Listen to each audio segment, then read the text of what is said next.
हे दोस्तों, इन्वेस्टिंग का commando YouTube channel में आप सभी का स्वागत है। आज बात करेंगे खास कर इंडिया का दिग्गज म्यूचुअल फंड जो है, उन्होंने यहाँ पर सेकंड नंबर का, वो भी इंडिया में सेकंड नंबर का प्लेटफॉर्म पे आने वाला यहाँ पर म्यूचुअल फंड ने अच्छे खासे स्टॉक में से कुछ एग्जिट किया है। ऐसे 3 स्टॉक है जिसमें से उन्होंने एग्जिट किया है और ऐसे 5 से 6 स्टॉक है जो उसमें यहाँ पर उन्होंने लैक्स ऑफ क्वांटिटी करोड़ों शेयर यहाँ पर बेच दिए। तो यहाँ पर आपके पास कोई स्टॉक है क्या, देख लीजिए। इससे रिलेटेड आपको देखना जरूरी है क्योंकि इतने, और मैं आपको कहूँगा दिग्गज से दिग्गज इंडिया में फंडामेंटल और टॉप लेवल पर जाने माने स्टॉक भी इन्होंने बेच दिए। अभी फिलहाल की बात है, आज ही न्यूज़ आई, उसके बारे में बताना चाहूँगा। खास कर सभी बातें लिसन कीजिए, क्या आपके पास भी ये स्टॉक है उसके बारे में भी आप जान लीजिए। तो पहले बात करना चाहूँगा, देखिए स्टॉक है पहला जो यहाँ पर आईसीआईसीआई जो लाइफ इंश्योरेंस से रिलेटेड वर्क करती है, जैसे कि हम बोलते हैं लाइफ इंश्योरेंस कॉर्पोरेशन जो वर्क है उसका, इसके यहाँ पर जो यहाँ पर मैं बताना चाहूँगा एचडीएफसी एएमसी जो यहाँ पर एसेट मैनेजमेंट से रिलेटेड वर्क करती है और खास कर इंडिया का सेकंड नंबर का म्यूचुअल फंड माना जाता है। इन्होंने यहाँ पर इसमें से पूरी तरीके से एग्जिट, हम जो एग्जिट मानते हैं वो पूरी तरीके से ले लिया है इस स्टॉक में से। पूरी तरीके से जितना भी स्टॉक उनके पास थे वो सब कुछ बेचकर निकल चुके हैं। तो याद रखिए अब यहाँ पर इस स्टॉक में क्या है, आपको ये सभी स्टॉक से रिलेटेड आपको स्पेशल वीडियो चाहिए तो मुझे बताना, मैं आपको प्रोवाइड करूंगा। बट अभी क्या होगा, वीडियो लंबा होगा, इसलिए खाली इनके नाम और क्या प्रॉब्लम है वो तो आपको बाद में से वीडियो में पता चल जाएगी, सेपरेट वीडियो में। बट आपको यहाँ पर खाली नाम और कुछ यहाँ पर जो एग्जिट किए वाले स्टॉक उसके बारे में बताना चाहूँगा। अभी आ जाते हैं, देखिए यहाँ पर DLF लिमिटेड इस कंपनी से अभी ये आप सभी जानते हो कि जहाँ पर कुछ प्रॉफिट होता है या कुछ कंपनी में अच्छा नज़र नहीं आता। और मुझे म्यूचुअल फंड पर एक खास बात याद आती है कि ये देखिए उनके पास एक सबसे पॉजिटिव और बढ़िया पॉइंट होता है और इसको आप पूरी तरीके से ज़िंदगी भर कभी मत भूलना। एक तो देखिए उनके पास एनालिसिस की बहुत ही बड़ी टीम होती है।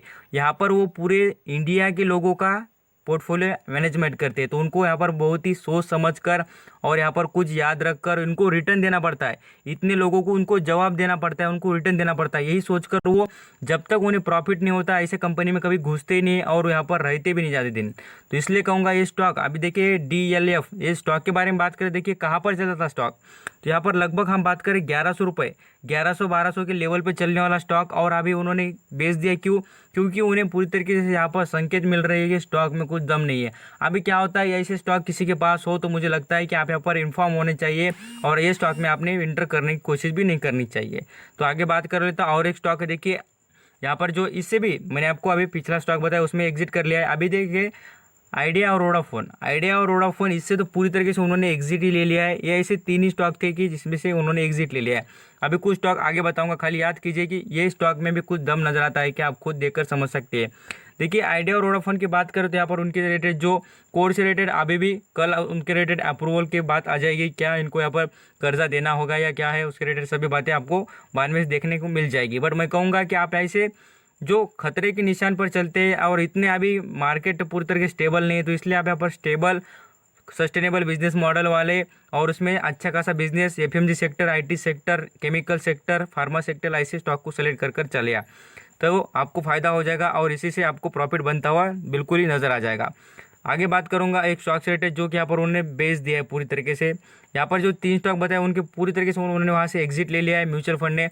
अभी जो स्टेक था उनके पास स्पाइस जेट से रिलेटेड, स्पाइस जेट आप सबको पता होगा, आपको यहाँ पर आपने जितने एरोप्लेन देखेंगे उसमें सबसे ज़्यादा स्पाइस जेट से अच्छा खासा इसका बिजनेस चलता है और बहुत ही वैल्यूएबल कंपनी है। बट आप यहाँ पर थोड़ा सोच कर देखिए कि लॉकडाउन के बाद यहाँ पर इंडिया में से जितने फॉरेन जाने वाले लोग थे या इंडिया में ट्रैवल करने वाले थे, सबसे ज़्यादा आप यहाँ पर देख सकते हैं कोविड-19 कहाँ से आया इंडिया में, एरोप्लेन से। तो यहाँ पर आप समझ सकते हैं इनके अंदर थोड़े प्रॉब्लम रहेगी। जब तक वैक्सीन पूरी तरीके से यहाँ पर नॉर्मल सिचुएशन नहीं होती तब तक ये दौड़ेंगे नहीं। अब ये स्टॉक के बारे में थोड़ा यहाँ पर हिस्ट्री देखें तो आपको बताना चाहूँगा, लगभग हम बात करें ये 1 साल पहले यहाँ पर 100 रुपये के ऊपर चलने वाला स्टॉक था और आप यहाँ पर देखिए पूरी तरीके से यहाँ पर 50% के आसपास गिर चुका है। 50% से भी कम यहाँ पर कम प्राइस पे मिल रहा है। तो यहाँ पर याद रखिए ऐसे स्टॉक में खतरे के स्टॉक है, बट यहाँ पर प्रॉफिट भी बनता है, खाली आपके पास टाइम होना चाहिए। यहाँ पर टाइम के पैसे मिलेंगे बिल्कुल। यहाँ पर आप देखेंगे 150 के भी ऊपर चलने वाला स्टॉक है। यहाँ पर आप देखकर समझ सकते हैं कितना शानदार चलता था पहले और अभी क्या चल रहा है इसकी हालत। तो बिल्कुल इसको भी यहाँ पर याद रख सकते हैं कि इसमें से भी अच्छा खासा स्टेक उन्होंने बेचा है।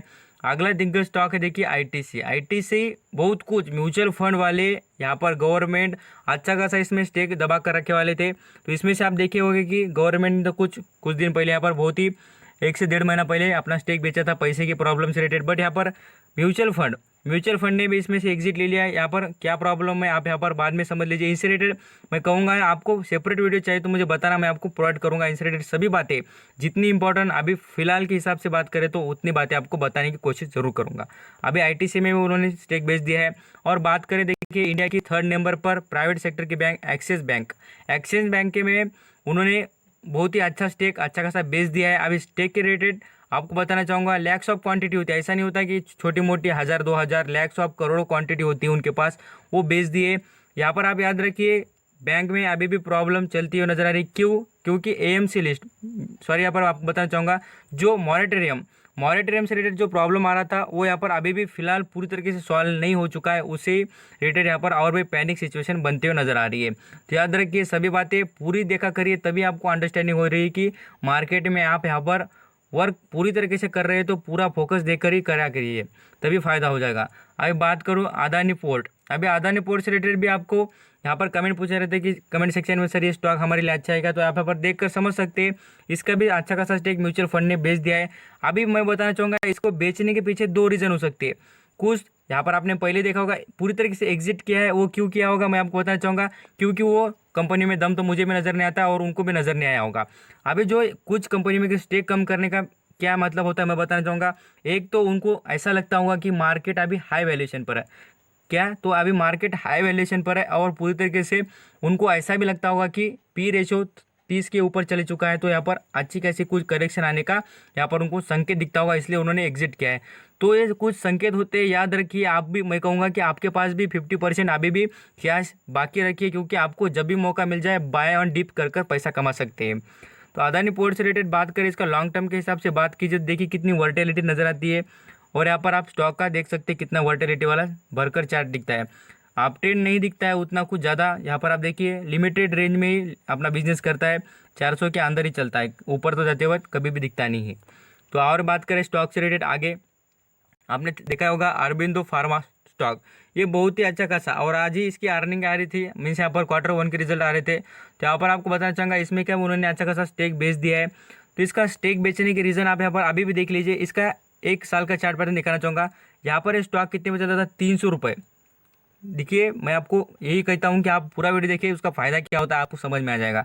जो अरबिंदो फार्मा है देखिए कितने पर 300 रुपये मिलता था मामूली, 300 रुपये से कहाँ पर चल चुका है 900 रुपये। पैसे कितने हो गए? दुगने से भी बढ़कर 2.5% पैसे बढ़ चुके हैं। तो यहाँ से उनको लग गया है कि यहाँ पर ये ओवर वैल्यूड हो चुका है, अब इसमें करेक्शन आएगा, इसलिए उन्होंने यहाँ पर एग्जिट कर लिया। देखिए इसका 52 एक हाई भी देखेंगे तो आपको पता चल जाए। 52 हाई भी देखिए उन्होंने कहाँ पर बनाया है, तो वो भी 967। और ये भी बहुत की पुरानी बात नहीं है, अभी फिलहाल की बात है। यहाँ पर आप देखेंगे तो आपको बिल्कुल अंडरस्टैंडिंग हो जाएगा, यहाँ पर ही बनाया है अभी। तो इसलिए ओवर ब्रॉड जोन में चले जाने के बाद स्टॉक वो बेचकर निकल जाते हैं। आप यहाँ पर याद रखिए म्यूचुअल फंड वाले भी अच्छे खासे इंटेलिजेंट होते हैं। यहाँ पर बात करें और HDFC बैंक, ये सबसे दिग्गज स्टॉक को बेच दिया उन्होंने। क्यों?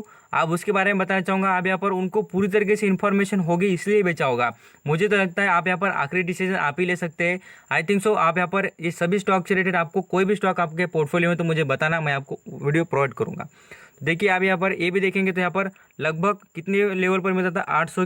800 से 1000 तक आ भी चुका है। और अभी और भी जैसे ही मॉरेटोरियम से रिलेटेड न्यूज़ आएंगे तभी ये बैंक्स अच्छे खासे रिकवर होते दिखेंगे। अभी बात करें एवेन्यू सुपरमार्ट, अभी एवेन्यू सुपरमार्ट में भी अच्छी खासी बिकवाली कर दी उन्होंने, अपना स्टेक था वो बेच दिया है।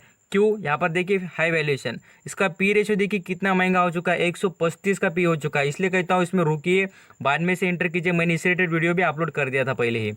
तो और बात करें रिलायंस इंडस्ट्री भी यहाँ पर उन्होंने स्टेक बेचा है, इसके रिलेटेड भी, और बहुत ही ज़्यादा स्टेक बेचा है। इसके रिलेटेड क्यों बताना चाहूँगा, यहाँ पर आप यहाँ पर समझ लीजिए मैं क्या समझाना चाहता हूँ। यहाँ पर आप देखिए 6 महीने का चार्ट पैटर्न दिखाना चाहूँगा। शेयर मिलता था कितने पर? 800-900 रुपये के लेवल पर, और अभी कितना चलता है? 2100-2200 ऐसे लेवल पर। तो कितना महंगा बन चुका है।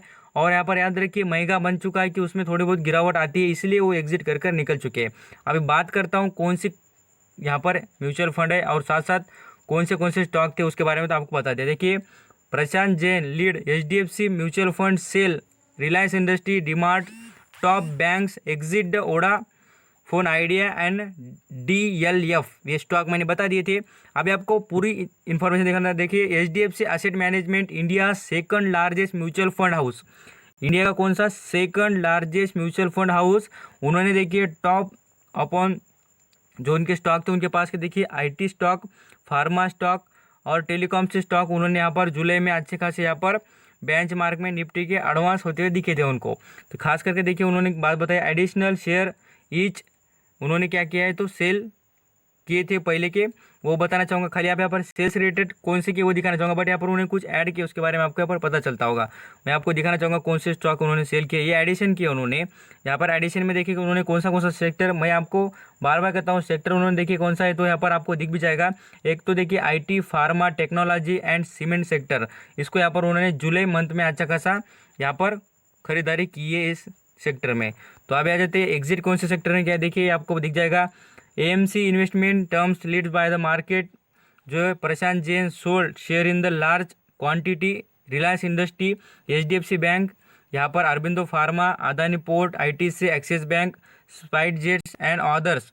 यहाँ पर कंप्लीटली एग्जिट देखेंगे तो वोडाफोन आइडिया एंड DLE और ICICI लाइफ इंश्योरेंस कंपनी, इन कंपनी से उन्होंने पूरी तरीके से एग्जिट ले लिया है। तो याद रखिए सभी बातें आपको पता होनी चाहिए थी, इसलिए मैंने बता दी। थैंक यू सो मच आपका कीमती वक्त देखकर इन्फॉर्मेशन लिसन करने के लिए।